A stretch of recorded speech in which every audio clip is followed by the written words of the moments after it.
আমাদের ক্রিকেটের হর্তা কর্তা রথী মহারথীরা দেশের ক্রিকেট নিয়ে আসলে কতটা সিরিয়াস সেটা বোঝা যায় ক্যাপ্টেন্সি নিয়ে তাদের ভাবনা থেকে।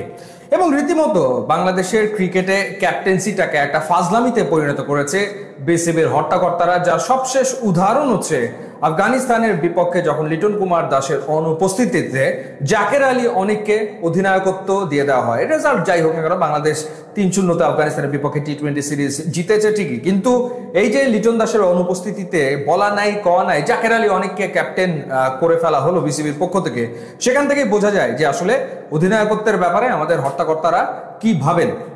নাজমুল হোসেন শান্তকে আবারও টেস্টের ক্যাপ্টেন্সি দেওয়া হয়েছে, আবারও আসলে দেওয়া হয়নি, তিনি টেস্টের ক্যাপ্টেন আসলে ছিলেন। বাংলাদেশ সবশেষ টেস্ট খেলেছে 4 মাস আগে শ্রীলঙ্কার বিপক্ষে, এবং সেই সিরিজের লাস্ট টেস্টে যখন বাংলাদেশ ইনিংস ব্যবধানে হারলো তখন তৎকালীন ক্যাপ্টেন নাজমুল শান্ত অধিনায়কত্ব ছাড়ার ঘোষণা দিয়েছিলেন। এবং তিনি অধিনায়কত্ব ছাড়ার ঘোষণা কেন দিয়েছিলেন? যেহেতু তাকে ওয়ানডে অধিনায়কত্ব থেকে সরিয়ে দেওয়া হয়েছিল এবং মেহেদী হাসান মিরাজকে ওয়ানডের ক্যাপ্টেন করা হয়েছিল। তখন তিনি বলেছিলেন যে বাংলাদেশের মতো দলে আসলে 3 ফরম্যাটে 3 অধিনায়ক এটার কোনো মানে নাই, এটার কোনো প্রয়োজন নেই, বড়জোর 2জন অধিনায়ক থাকতে পারে।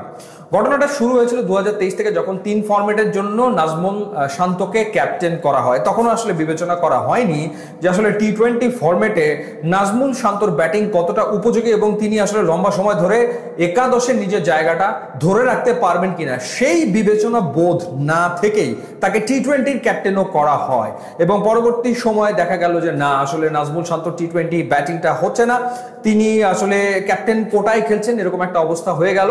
এবং পরবর্তীতে গত বছর আমার মনে পড়ে যে যখন ওয়েস্ট ইন্ডিজে বাংলাদেশ দল খেলতে গেল, নাজমুল শান্ত ইনজুরিতে ছিলেন, লিটন কুমার দাস অধিনায়কত্ব নিলেন, এবং বাংলাদেশ যখন ওয়েস্ট ইন্ডিজের বিপক্ষে লিটন দাসের নেতৃত্বে টি-20 সিরিজ জিতলো, তখন আসলে লিটনকেই লম্বা সময়ের জন্য অধিনায়কত্ব দেওয়ার কথা টিম ম্যানেজমেন্ট বিসিবি ভাবলো। নাজমুল শান্ত তখন আসলে 2 ফরম্যাটের ক্যাপ্টেন হয়ে গেলেন, অর্থাৎ টেস্ট এবং ওয়ানডে ফরম্যাটের ক্যাপ্টেন। যদিও গত বছর সাউথ আফ্রিকার বিপক্ষে টেস্ট সিরিজ শেষ হওয়ার পর নাজমুল শান্ত ক্যাপ্টেন্সি ছেড়ে দিতে চেয়েছিলেন, কিন্তু তখন বিসিবির হর্তাকর্তারা তাকে বুঝিয়ে শুনিয়ে অধিনায়কত্বের দায়িত্বে রেখেছিলেন। কিন্তু যখন মেহেদী হাসান মিরাজকে ওয়ানডের ক্যাপ্টেন করা হলো, তখন নাজমুল শান্তর ইগোতে লেগে গেল ব্যাপারটা। তিনি নিজেই বললেন যে না, 3 ফরম্যাটে 3 ক্যাপ্টেনের পক্ষপাতী তিনি না, এবং এই কারণে তিনি আর ক্যাপ্টেন্সি করতে চান না। আচ্ছা, তিনি আর চাইছেন না, অর্থাৎ তিনি স্টেপ ডাউন করছেন, সরে যাচ্ছেন।